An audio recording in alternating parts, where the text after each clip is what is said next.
Hey, what's going on out there? It's your man's is, you know what I'm saying? Alchad coming through, man. This is Holography channel, you know what I'm saying? Ether dash INS all mixed together. Like I said, I'm back through, trying to give you a consistent outpouring. You know what I'm saying? You just see me pour some water because the water, you know what I'm saying? It's water in most of, how you pronounce it, but water. That's how they pronounce it in New Orleans and the water. We're gonna keep it flowing, you know what I'm saying? Because nobody like a dry ass nigga. Nobody likes dry ass people and dried up concepts. We like a juicy, wet, and moist. You know what I'm saying? So, yeah, that was a sexual innuendo if you're a woman out there, you know what I'm saying? So, nuance. So, what you have on the screen here is, as always, I love dealing with etymology and the things that I study, the things that I present to you, the things that I feel like talking about, because these words are codifying and become reference points for these things that we are, thinking about, discussing, reading in books, watching people speak on, you know what I'm saying, the things we observe in our everyday existence. So let's deal with that etymology. Where did these words, excuse me, come from? What's the true meaning behind them?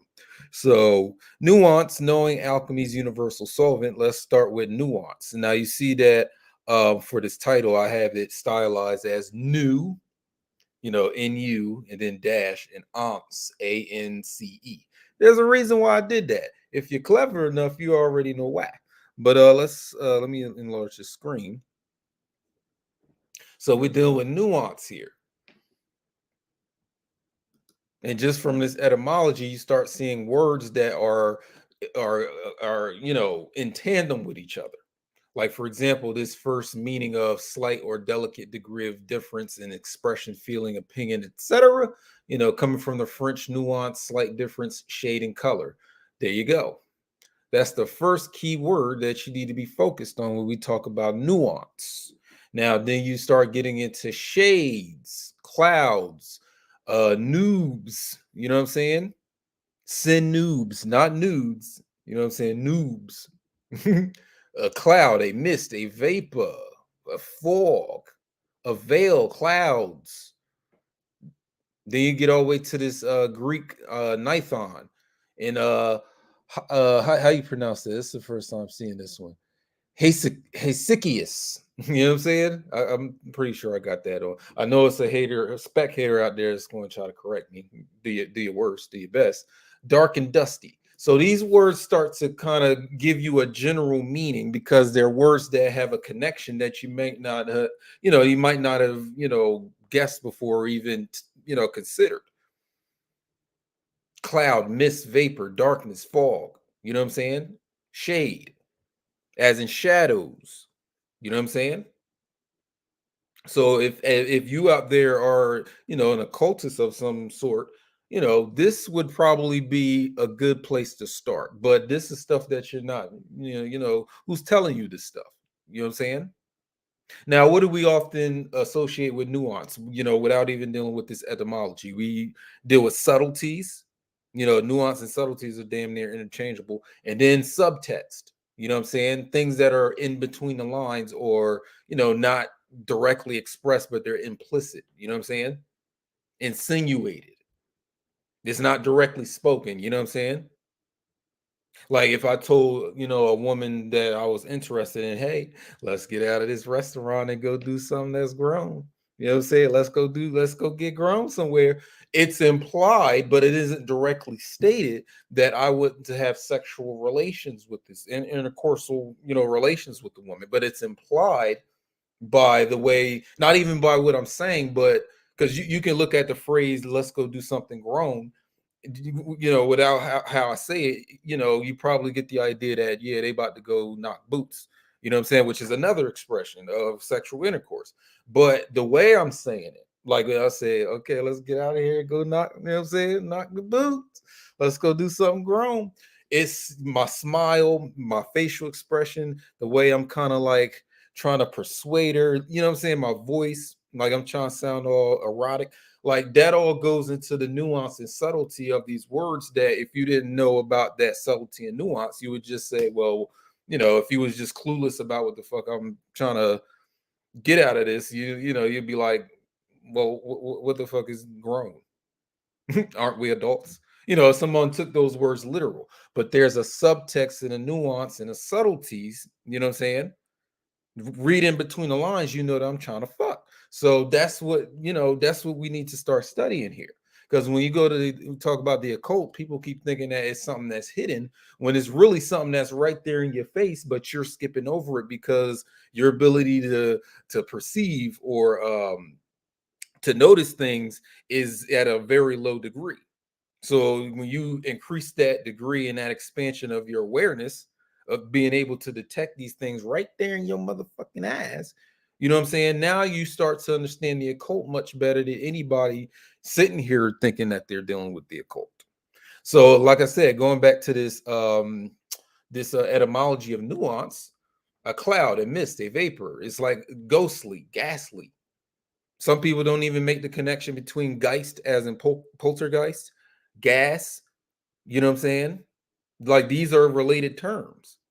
So gas and geist and ghost are all related terms. So think about what you call a gas today. Because back in centuries ago, you said gas, people would think you're talking about a ghost or a geist. You know what I'm saying? Because German, like Geist is German for ghost or spirit, as in Poltergeist, the movie, right? Or zeitgeist. So there's a connection between gas, vapor, mist, and ghosts. You get what I'm trying to say? So if you've seen a ghost, you probably seen its gaseous form, which that's what it relates to it being a ghost. So gas, ghost, geist, these are related terms. So now even what I just said even relates to this, where they start talking about noob. You know what I'm saying? What's the word for a cloud? Nebulous. So it starts to relate to noobs and nebulous, which means cloud, mist, vapor. So why is this related to the term nuance? So if you ever pay attention to your reality and how it exists, there are gases and ghosts all around your monkey ass. But because you don't have the ability to, notice the nuance of it, it goes right past you.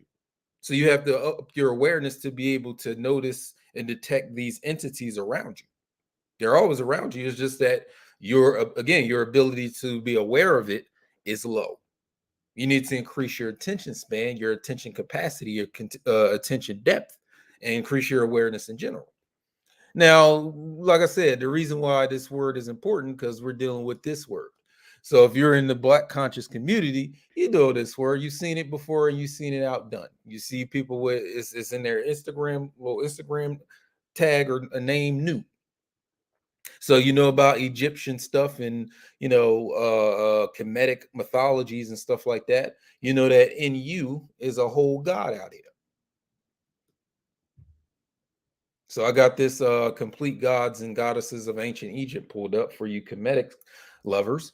So Nu or noon, depending on if we're talking about male or female, because if you add an N to any of these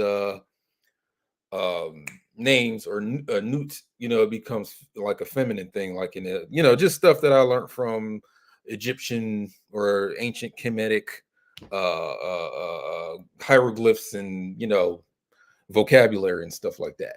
So the Nu or noon is the Egyptian god of the formless chaos or the watery abyss which held the primeval mound out of which the god Atum, a form of ray, rose in cosmogonic, there you go, traditions. You know what I'm saying? Nu existed before the heavens and the earth became into being. So we're talking about an entity or an existential unit or thing that was here before there was any such thing as heaven, which is a term or euphemism for things that are metaphysical or beyond the earth plane, and then earth, which is the earth physical plane, not just the earth planet, but the physical plane itself. So before that was even, there was a schism between those two parts of existence. There was just Nu. It was just noon, the primeval waters of noon. And in Greek, they started calling it chaos. So We're talking about chaos again. So when we go back to this term nuance, now this is just me, me just making a connection where there isn't one. But again, you have words like shade, cloud, mist, vapor, dark, dusky. I mean, how would you describe noon if we're talking about the primeval waters of noon? You're talking about ether. You're talking about the darkness, and it's right here in this, this etymology for the word nuance. So again, this is why I stylized it as NU-ANCE, nuance, and the science and the knowing or gnosis of nuance.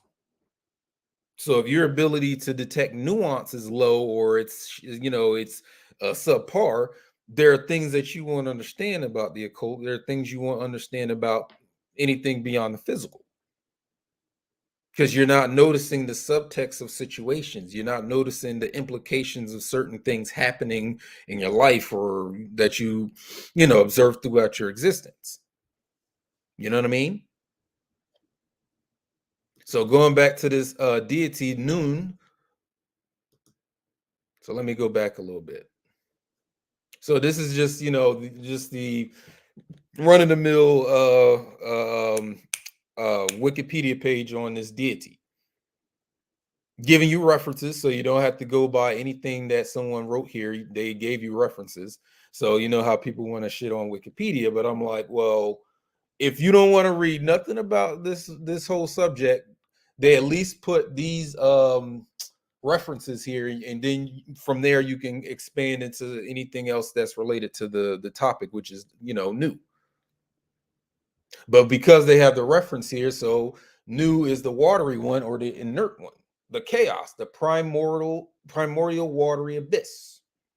They even have related terms like Abzu, primeval sea in Mesopotamian mythology, cosmic ocean. So this is a mythological motif that is not exclusive to the Egyptian thing.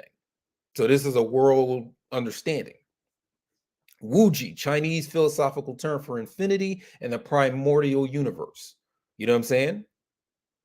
Tahom, primordial waters in the creation of the Bible. So this list right here is showing you that this Nu is known throughout the world.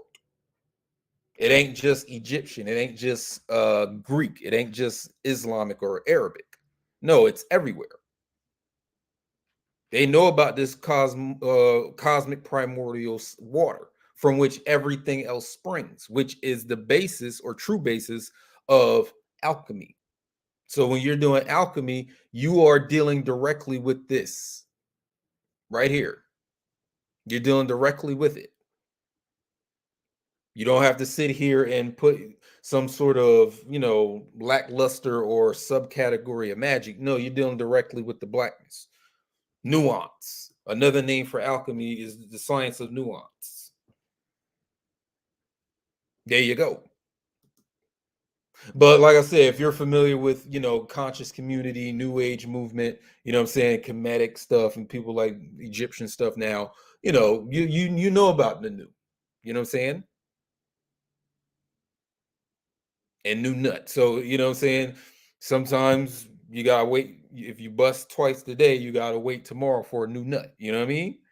Or you gotta give yourself a couple hours to come up with a new nut. But that's just a little jokey joke there. If you're a Kemetic adherent and you're strict to it, you probably found offense to that. My bad. But anyway, waters are new. You knew about that. And then Zeos or chaos, that X in Greek mythology is CH. That's why we now say chaos or spell it out as CHAOS. But originally it was XAOS. You know what I'm saying? That X is a cross. That's why you see it associated with Christ and Jesus Christ from Christianity and so on and so forth.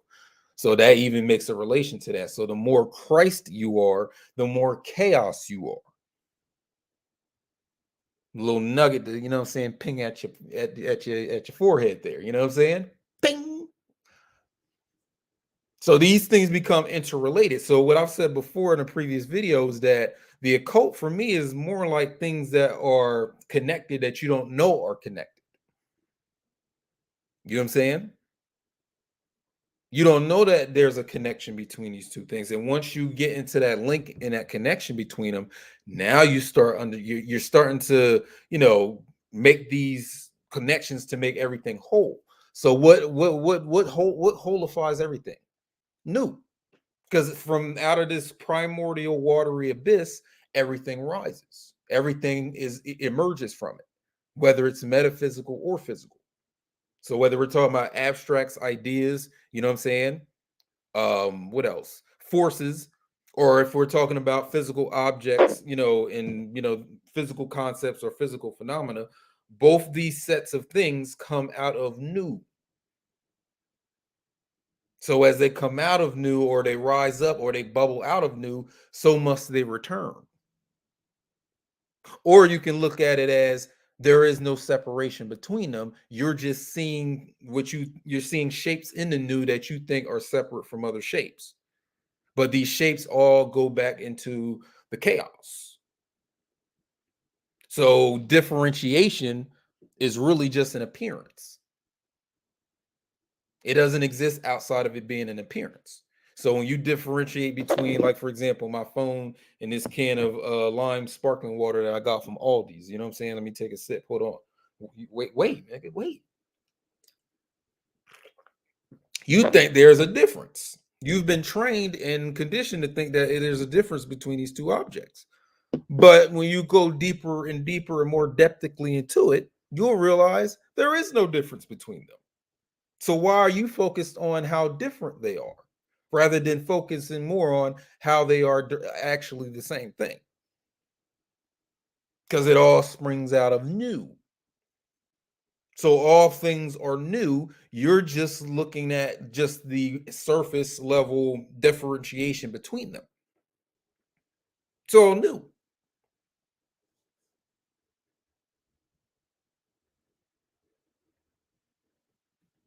I've seen a few little conscious community business with the word new in it, like new waters. What else? New food. You can keep going on with it. New necklaces. You know what I'm saying? Nu-Ance. New horizons. You know what I'm saying? They always like using the NU. You know what I'm saying? You have a cleaning business and have it said new finish. You know what I'm saying? If you detail cars and you comedic at the same time, you can call it new finish. And you know what I'm saying? Get buff people's cars and stuff like that. You know what I'm saying? I'm a good creative consultant. You know what I'm saying? Enlist me for your next creative project. But anyway, let's move on. So what else is in the title of this video? Knowing alchemy's universal solvent. The reason we have to talk about the solvent is because we're talking about water.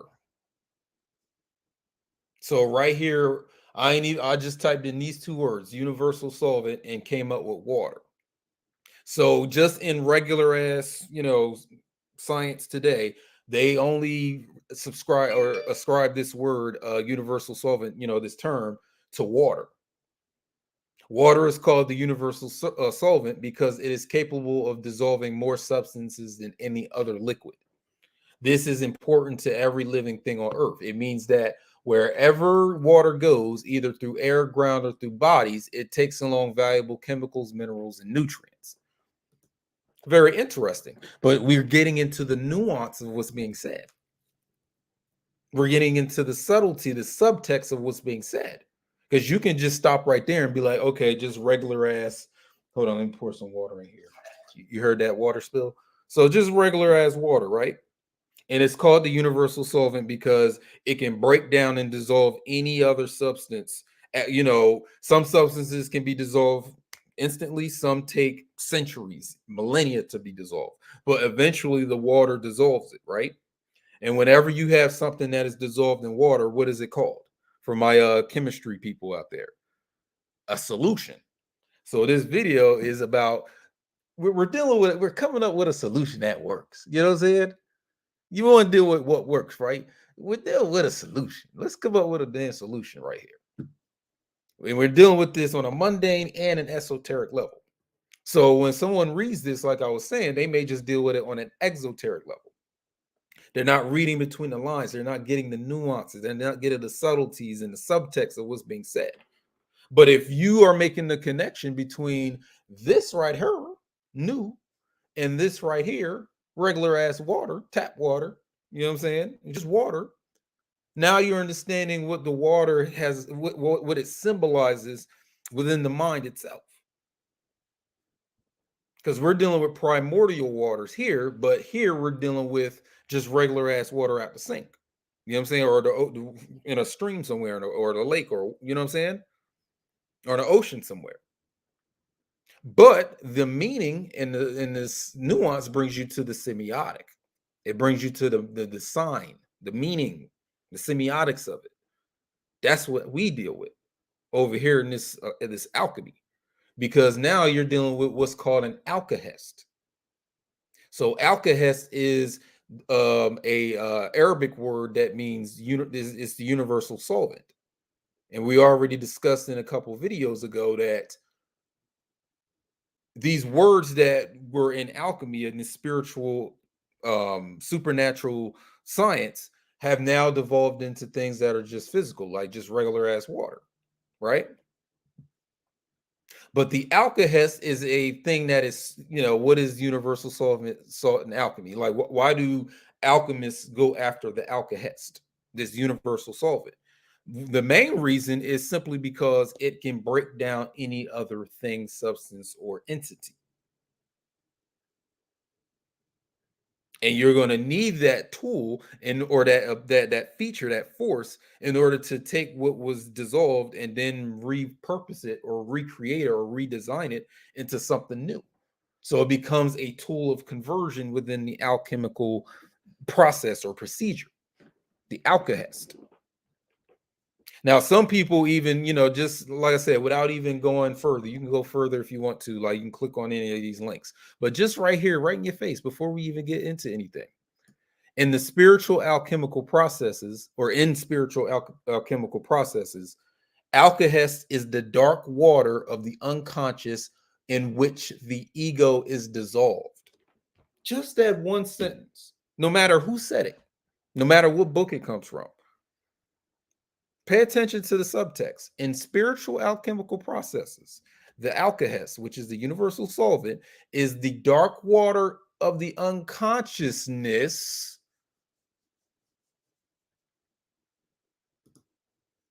in which the ego is dissolved. Did we not just talk about dissolution and things being dissolved? Water is called the universal solvent because it is capable of dissolving more substances than any other liquid.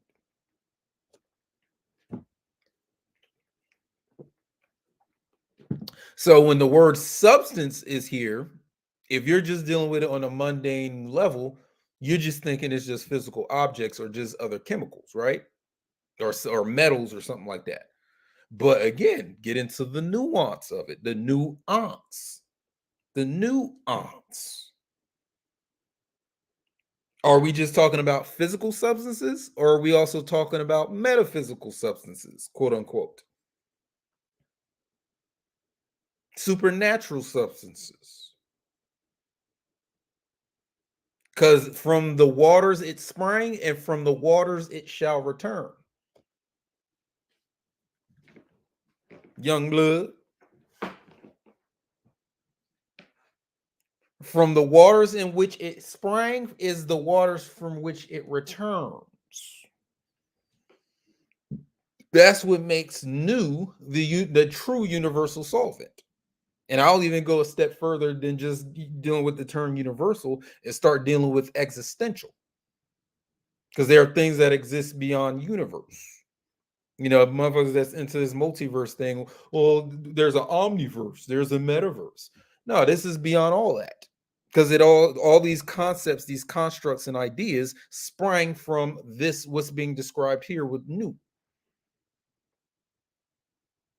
These are the shady, murky, black waters, ethereal waters from which all other things that you can think of or observe or experience spring. And guess what? Once they have sprung, they must return. They have to go back. That's what they are. So understanding that science, now you understand how alchemy can be performed. You are searching for the force that brings what was made back into an unmade state. So in certain alchemical procedures, they start talking about the first matter or the prima materia. Prima materia. What do you think they're talking about, fool? I don't mean to insult you by calling that. That's just how we talk. Well, we didn't talk like that for what, since the 90s. Like, get out of here, fool. That's all the way back in like the 80s and 90s and stuff. So, let me correct myself. But this is what we're talking about. See, the problem is that people think that they are removed from this primordial chaos. No, you're in it. You're not removed from it. You are in it now. And not just you physically, but your mind is made up of it. Your existence this is the element of existence, this primordial chaos. New.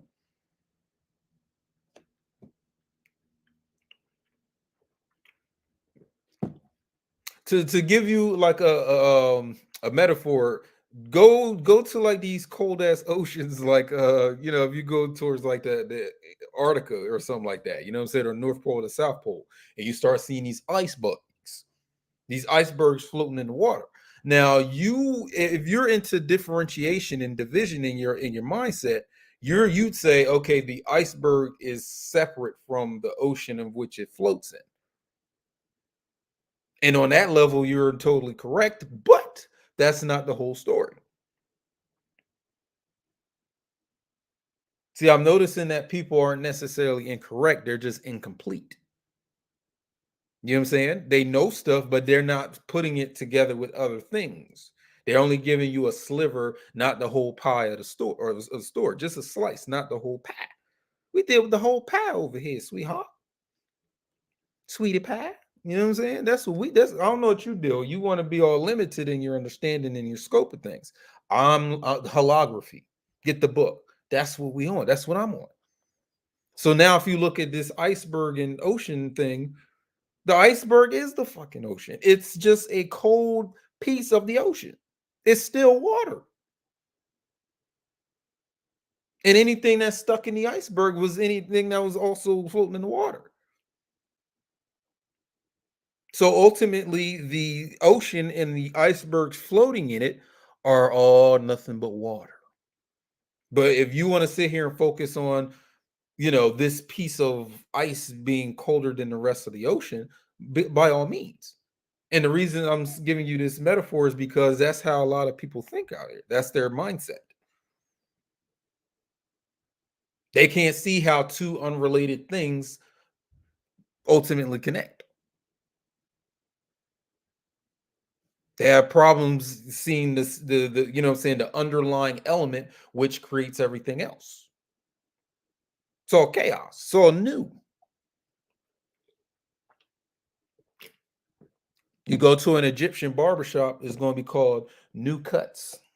You know what I'm saying?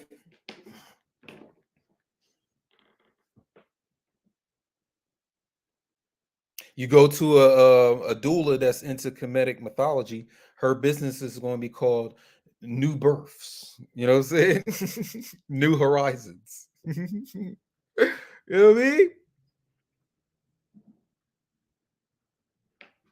If I had a restaurant, what I'm saying, somewhere in New York or Philly, and I'm into Kemetic mythology, I'm gonna call it New Suppers. You know what I'm saying? Get yourself a new plates. You know what I mean? That's all I gotta do. Just in you and then plates. Bet you I'll make 100,000 the first month, few months. I'll be booked. You can't even give a seat in there until 3 months down the line or a reservation. New plates, nigga. Go get yourself a new plate. Not NEW, in you. You know what I'm saying? But getting back to this alchemy, see, this is where it comes from. This alkahest is an Arabic term that comes from the understanding of this here.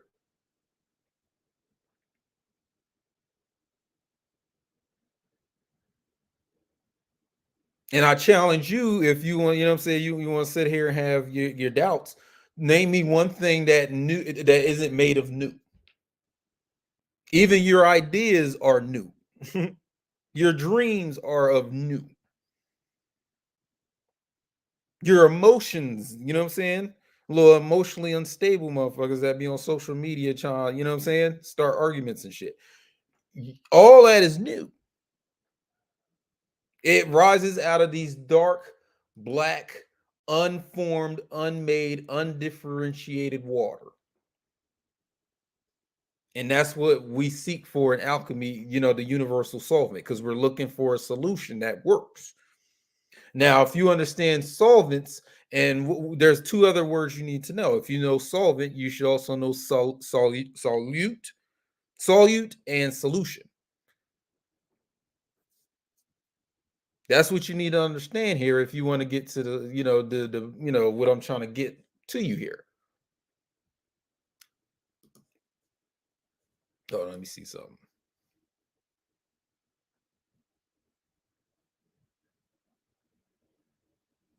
I'm looking for an image that hold on a second. Hold on. Because this is what you need to know in chemistry. And again, chemistry is just alchemy without the animism. We did a whole video on that.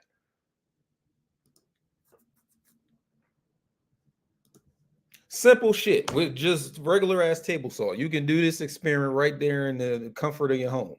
Salt water, salt water. So what's important to understand? You have your solute, which is going to into the solvent to be dissolved.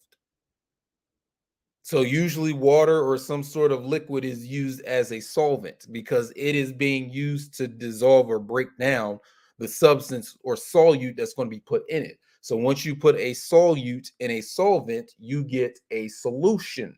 Salt water. That's the solution.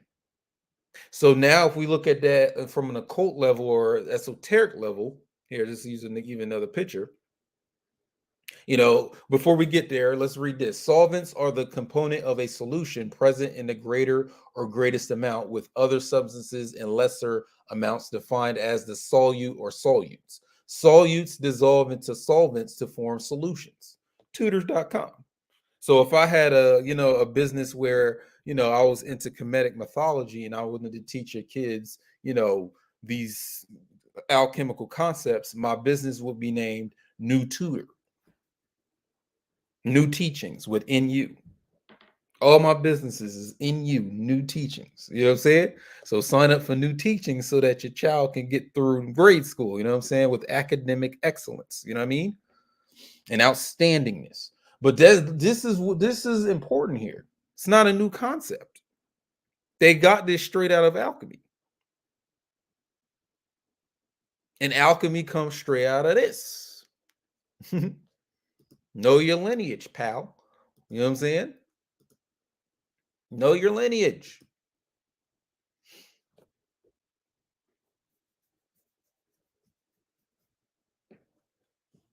So salt water is the solution. So again, like I was getting to, if you're dealing with this stuff on an esoteric level, what you're talking about is you're taking everything that you think exists, everything that takes up a form, a pattern, a mold, a shape of any type, and now is being submerged or immersed back into the primordial waters from which it sprang to be dissolved. And we're not just talking about physical objects, we're talking about paradigms, belief systems, you know what I'm saying? Spiritual systems, philosophies. Name something, and this substance, it will dissolve it. That is the solution we are searching for. That's what we're doing over here.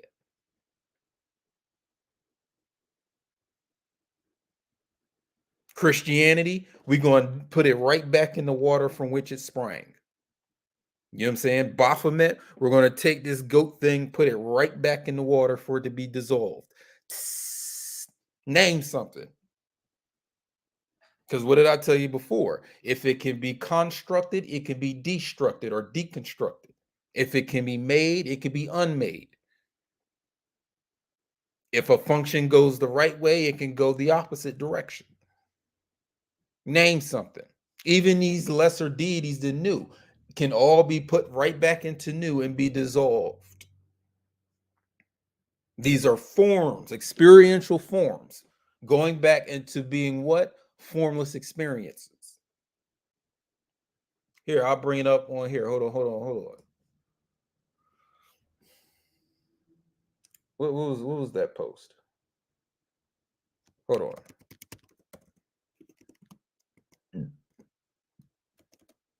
Hold on, I have a post of it.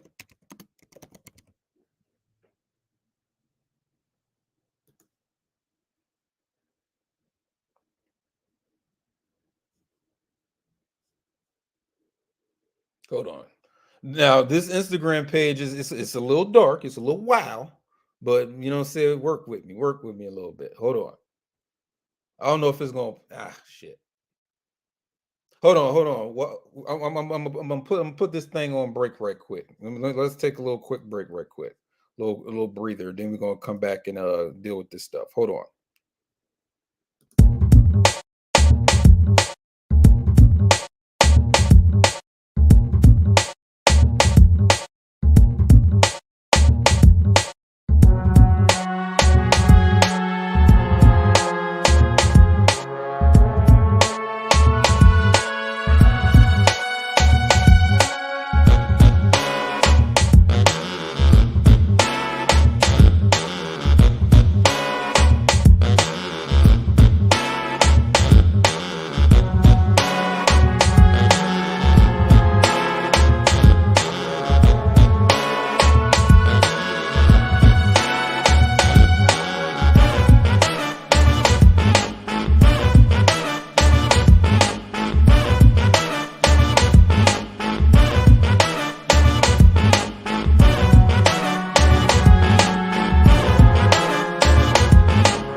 All right, we back. So, like I said, I had to pull this image up because this is something I posted on my Instagram page. So, we're just talking about experiential forms, formless experience. So, from what we was just saying earlier, experiential forms is everything you think you see, believe, know, studied, observed, or you can perceive right now. That's what experiential forms is. So it goes from metaphysical shit all the way down and densifying into any type of physical thing or phenomenon, right? Even your occult stuff all fits here into experiential forms. So name something, it's going to fit right here into this experiential form. This thing up here up top, right? No matter what it is. Concepts, abstracts, it doesn't matter what it is. Now I use this emoji here as a cycling because is experiential form is something that eventually has to move back into its formless, you know what I'm saying, back into the formless. And the formless is again new, the new waters, you know what I'm saying? But from out of the new waters comes what? Experiential form. So you have this cycling emoji here to express that. So they emerge, submerge, emerge, submerge, emerge, submerge. You know what I'm saying? Out, in. Just like what? What's patterned after that? What goes by that same pattern? You're doing it right now without even thinking about it. Respiration, breathing. You go in, out. That's what you're doing. This is exactly the same shit going on right here when it comes to experiential forms and formless experience. So you see, it's the same words flipped into different places, flipped around. So you have experiential and experience, and you have forms and formless. So there's this, this alteration between things that have a form, and then it goes into being formless. It goes back into the formless, and then it becomes form, formless, form, formless, form, formless. And that cycles just like your respiration. So think of yourself as an embodiment of this process. That's what keeps your living or your body alive. You know what I'm saying? And your living experience. So when you bring in the solvent is the force that brings the experiential forms back into being formless again. So let's say I'm doing an alchemical procedure where I take, I don't know, lead, just regular like lead, like the metal lead. That, you know what I'm saying? If your house out there still got that lead paint in there from like the 70s and 60s, they give you that health hazard. And they do this thing where they paint over the lead paint with, leadless paint. But let's just take the metal lead, right? So in a theoretical alchemical experiment, you need an alkahest to turn that lead back into formless prima materia, first matter, because you're taking its form away. So without its form, it just becomes formless matter. So now you, as an alchemist, you need the skill to then take that formless matter and restructure it to be something, I don't know, gold. Because what's one of the first sayings that you hear when it comes to alchemy? From lead to gold, turning lead into gold. This is what we're talking about when we're talking about the conversion. We're taking a experiential form like lead, depression, Baphomet, any form that you can name a form. Earth, you know what I'm saying?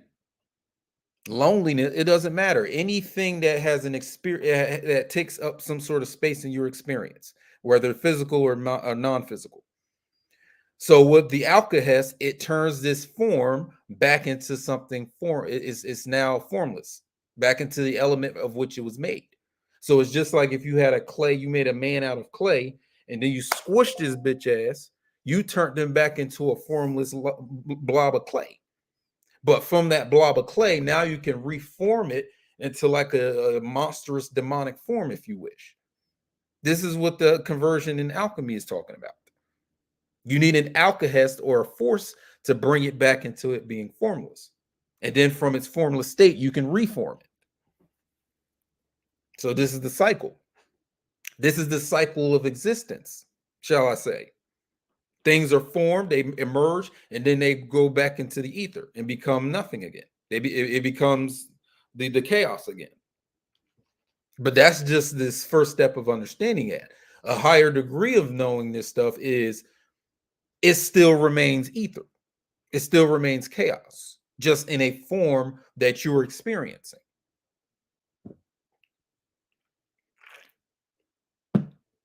So again, this alkahest is what is sought after by, these, real, actually practicing alchemists, the real practitioners. You know what I'm saying? Able to dissolve any other substance, including gold. So there even is this here. I'll show you this one image that you'll probably see in alchemy too. Pop right up. This image right here with this green lion eating the sun or biting the sun. This is the force you're looking for. Because you can even, look at this sun as your ego. And this is the force or vitriol or acid that comes to dissolve the ego back into the waters of Nu. That's why you're looking at water. There's usually water in these pictures. There's different, they got different types of illustrations. There's always water. See that?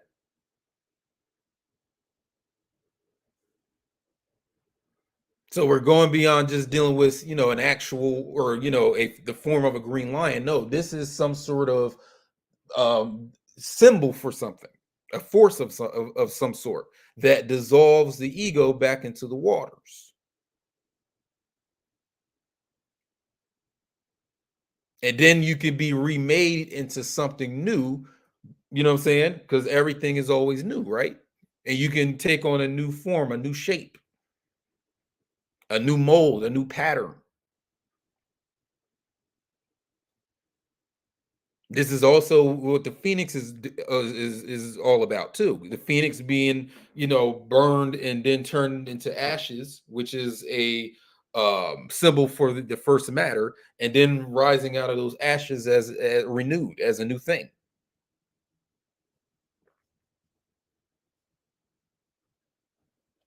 But it starts by first understanding the nuance of the situations you're in.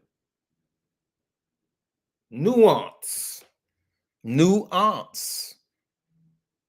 I think one of these conscious dudes or one of them out here be like Nu-Ance or something like that. I've seen it before. You know what I'm saying? And be like Prince, you know what I'm saying? Maybe you need to baptize yourself in the waters of new. Or cleanse yourself. And okay, so now that brings up a new point. Hold on, brings up a new point. Back in your church days. Remember that? Remember this? The baptism. Baptized by the Holy Ghost.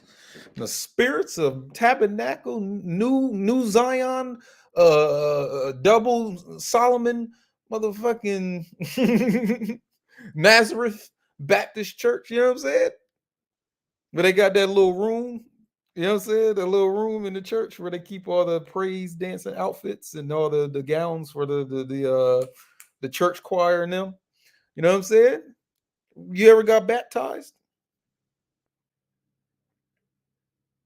What do you think baptism is really about? Here we'll look at some images for the effect.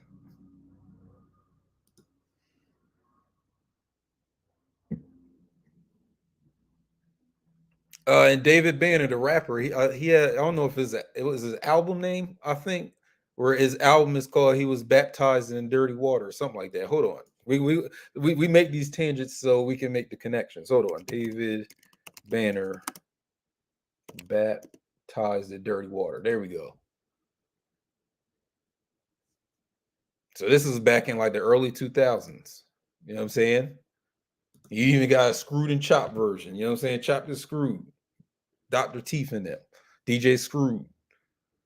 Remember this album? My southern brothers and sisters know this album. They know this album.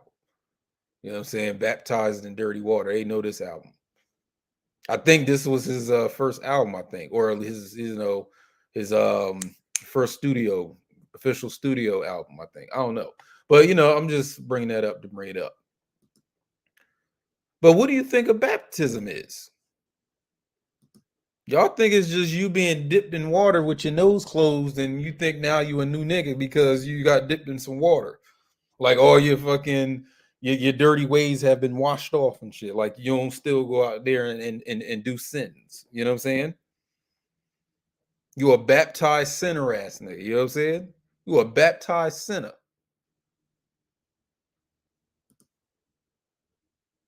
But you really think this baptism is talking about you being cleansed of your demoralized behaviors and now you're all moral and righteous now? Nah. Nah. You're dealing with some mundane form of it.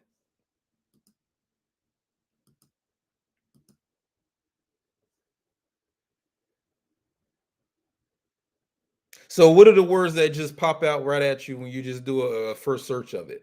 Purification or regeneration. Keywords. So, what do you think this shit is here?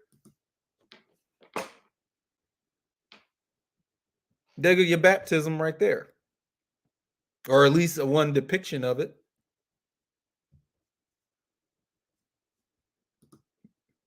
This is baptism right here. You took a subpar form, like even in masonry, where they talk about the rough ashlar or the rough stone, and then it goes through this baptism to be washed and cleaned and structured into this new perfect ashlar of gold. So from lead to gold, that's the baptism. Not you being dipped in water and then, you know what I'm saying, acting like you ain't gonna go out there and do some nasty stuff in a couple weeks or whatever. Backsliding ass nigga. You know what I'm saying? You baptizing that you oh man, there's a lot of baptized niggas where I'm like, if you gonna act like that, maybe they should have just drowned your ass. You know what I'm saying? So you know it goes back to the Greek meaning immersion or dipping in water. But what water? What water? Water. What water? What agua? What aqua? What water? Just regular ass water that you got from the hose from the back of the church? And you just filled the motherfucker up? Or y'all use, you know, you want to be a little bit more pure. You went and got the gallons of distilled water from Walmart and shit. You got like 20 gallons to fill up the thing so they could dip you in that motherfucker. Do they even clean the water out after motherfuckers got baptized? Because niggas don't be washing their ass before they do stuff like that. Do they do that? You ever get that's just like David Banner. He got baptized in dirty water because they ain't clean the water out after they baptized the other folks. Come on, man. Y'all need keep up with the pace. Keep up with this. But what water are we talking about? That water. This water. Not physical water. We're talking about a primordial chaotic water that you're being baptized in. That's what we're talking about here in alchemy. That's the baptism. You need to be dipped in this water, not regular ass Walmart dirty, you know what I'm saying, untreated waters. I remember I was in a pool one time and got sick after being in the pool because it's a lot of funky, you know what I'm saying, no home training ass people in the water. This besides the point. But this is the water you need to be dipped in. You need a new baptism. You need a chaotic baptism. You need a primordial baptism. In the name of the chaotic church of Alex Will 64 or Alchad. You need that baptism, cuz. Love. Because that was part of the alchemical process. You see the water in this picture? It's not there just to be there. There's symbolism. This is the semiotics that I'll be talking about that a lot of y'all don't be sitting here paying attention to. You know what I'm saying?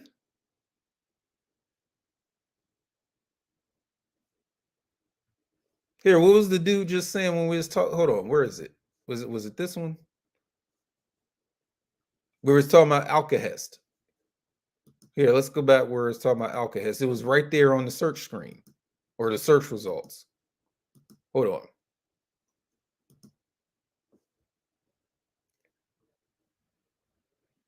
Where was it?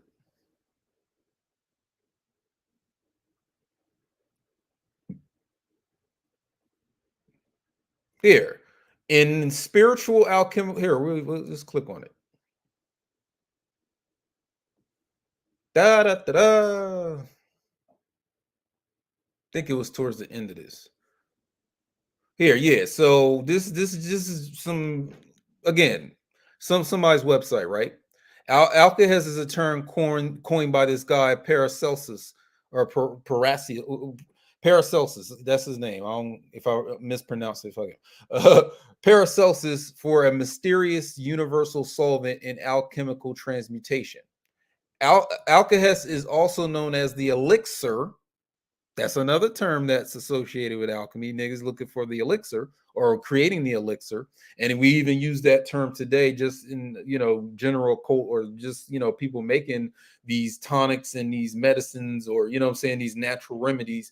And it's an elixir. You know what I'm saying? And the water which does not wet the hands. What water are we talking about? The water which does not wet the hands? You need to be baptized in the water that does not wet the hands. Now they try to say that the exact origin is unknown, and some people even say it's just one of these alchemists just just made it up. Whether it's a made up term or not, because all terms are made up. Everything is made up. Niggas stay woke. Doesn't matter. It's what it's being referred to. It's a reference point for what what it's actually talking about. So alkahest is used in magic to clear away fog and obstruction so that the desired thing can manifest. Okay, that's you know that's viable. But even in the next sentence, it says, in the spiritual alchemical process, which we are focused on here, alkahest is the dark water of the unconscious, which the ego is dissolved,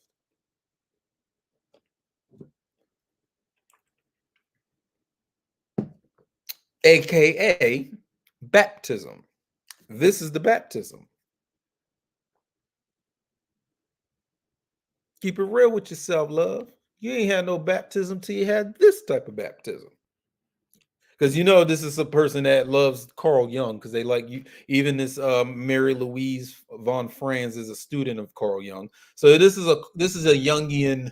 It's real prevalent for people that like to go into alchemy. They like using Carl Jung's, the psychologist from the early 20th century. They love using his framework to understand alchemy. You know what I'm saying? They love using his framework. So they're using words like the unconscious, like the collective unconscious and stuff like that. But the pattern is still there. The you know what I'm saying? The function is still there, no matter what terms you're using. The unconscious is this, the primordial chaos. It's this. So the goal is to get baptized in that so you can emerge anew. So you need a new perspective. You need a new spirit. If I bust 3 times today, I probably got to wait for tomorrow to bust a new nut. You know what I'm saying?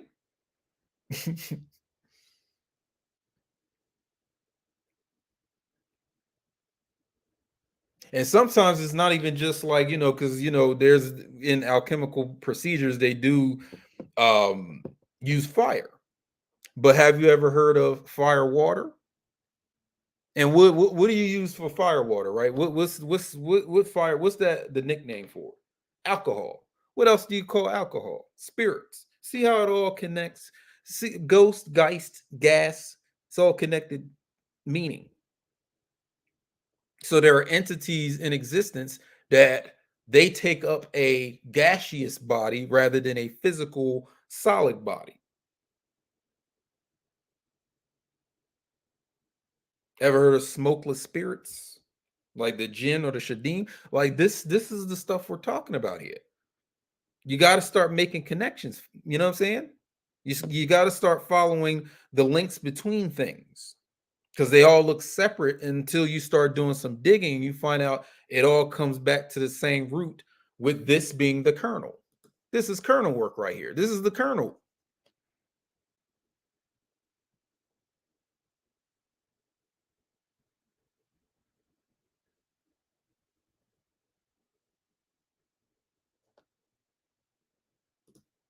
So forget y'all that's sitting here thinking y'all occult without knowing this stuff right here, man. This is basic information. You don't even need to be initiated in CDT to do this stuff. It's right here in your face. Cadillacs on 22s. Never nothing in my life stayed true. I think that was on his album. Hold on, let's look up what's his name album. Baptized what's his name? David Banner, Baptized in Dirty Water.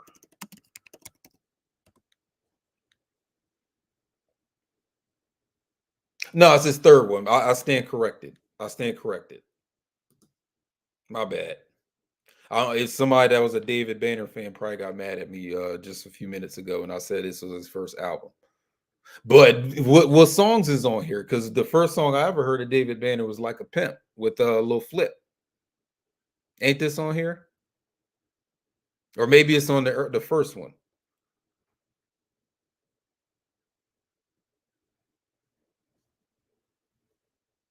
Oh, I'm about to look through this man's catalog. Hold on. Mississippi, the album. Okay, I remember that one. Yeah, that was the one. So Mississippi, the album, and then he came out with Baptized in Dirty Water. I remember this one. So I don't know if you got any Christian family members or you a Christian or once was, and they put you in that. Did they clean that water out when they baptized your ass? They had no filtering. So you know how like a pool has a filtering system on the wall of the pool. So like any type of debris or dead skin or people hair and shit, little nasty, little just disgusting ass shit. And it filters it. It's a process. That's why you need to run it. It's electricity is running that. You have to have that filter on. Did they filter that baptism water? I don't think they did. But getting back to the nuance of this stuff. So this is what, if you have the awareness, this is what you're supposed to be looking for. You're supposed to be looking for traces of the new. You're supposed to be perceiving all of this as new, not as what it appears to be. Differentiation is an appearance. You're supposed to be seeing it all as new. That's the perception of perceptions.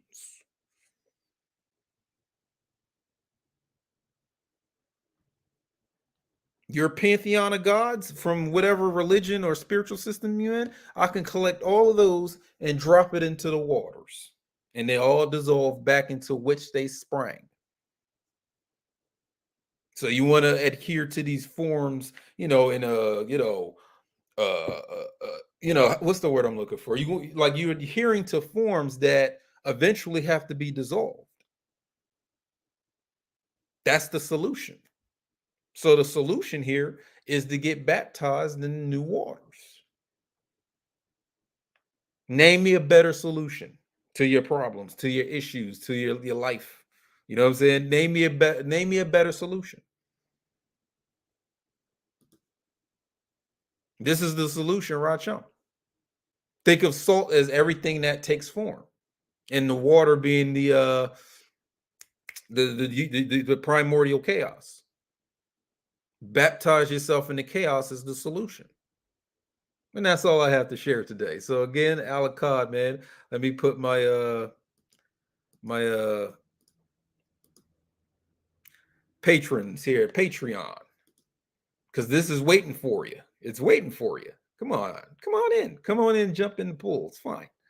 You know what I'm saying? The chaos is just right. Stick a toe in. You know what I'm saying? You ain't got to do a depthical dive like a cannonball into it. You know what I'm saying? Trying to show off at the pool. No, stick your toe in. See if it's good waters. Come take a dip. Right, chum. Come take a dip.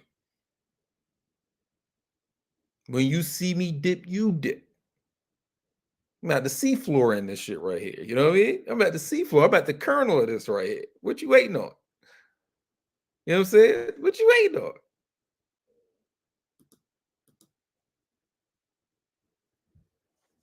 This is where it's at.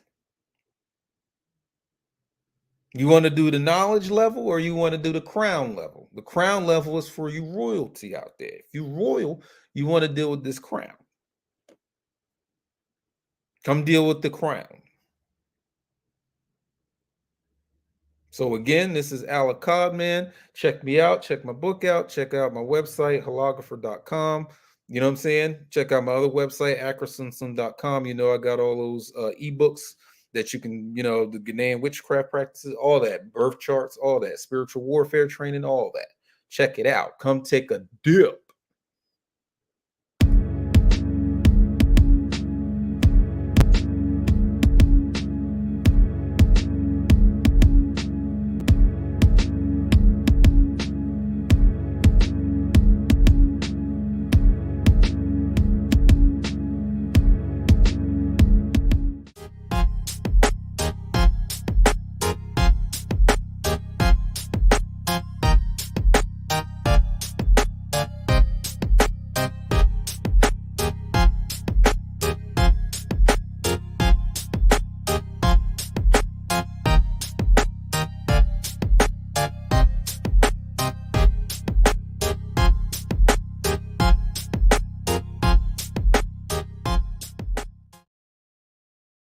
Greetings, folks. This is Achad.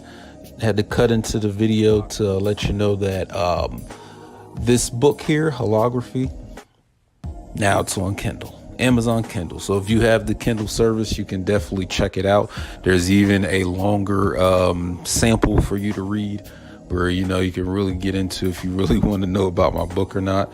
For me, it's more about getting the book out there rather than trying to make a sale exclusively. So but if you are one of those scholars where you want the book, you want to do some highlighting and some annotating, and you really want to tear it apart, which that's what I really want you to do, then definitely go to my website, holographer.com/the-book.